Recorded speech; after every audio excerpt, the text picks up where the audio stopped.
Our church recently is speaking of what they call the new evangelization. In recent years in our own diocese, perhaps you've seen the poster in the front of many churches, "Open wide the doors for Christ." We see in the gospel today a rather fitting description of how you might open doors widely. And John the Baptist is the one who does it. It's actually a rather appropriate description. Prepare the path of the Lord, make straight the way, fill up the valleys, the mountains and hills shall be brought low, the winding roads shall be made straight, and the rough roads made smooth. You could call John the Baptist a highway constructor, I guess. His job is to get a straight path, an easy path, an open path to God. Now we sincerely have to ask, is that what we do?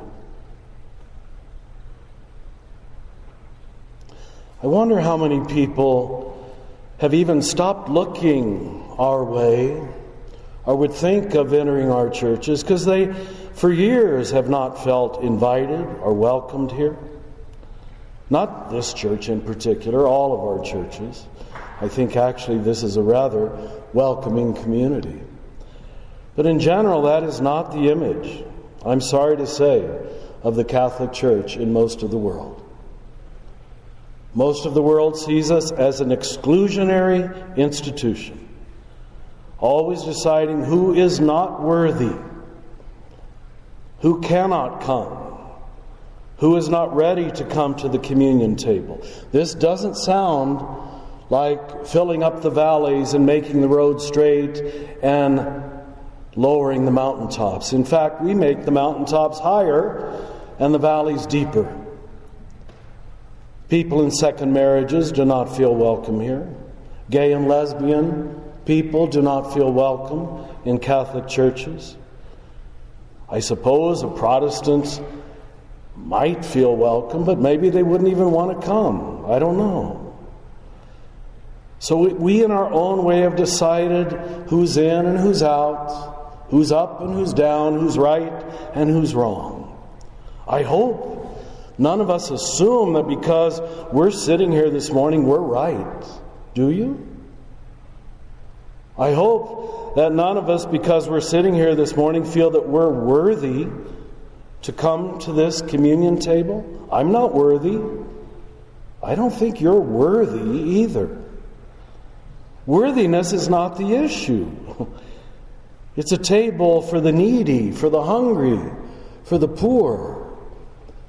And it seems to me we have not followed the invitation and the mandate of John the Baptist to make the way smooth. The job of religion is to make it easy for people to understand and to draw close to the very thing they were made for. You were made for union with God. There's a natural compatibility between the human person and God. And it is not our place as priests or ministers or church to create an obstacle course, to say you are not on the path. Jesus in his ministry uses even people's sins to open up their heart and to bring them closer to God. But we decide who is the sinner and who is not the sinner, when in fact, as Paul says in Romans, all of us are sinners. And who do you decide? Who is more sinful? Who is less sinful? What sins, in fact, do we overlook? And what sins do we concentrate on? It's very interesting that we're not very consistent at all. And in this, we are not like John the Baptist. So let me just read it again. And notice that it's a voice crying in the wilderness. In other words, crying out in the middle of Grants and Gallup, where no one's going to hear it because no one's listening.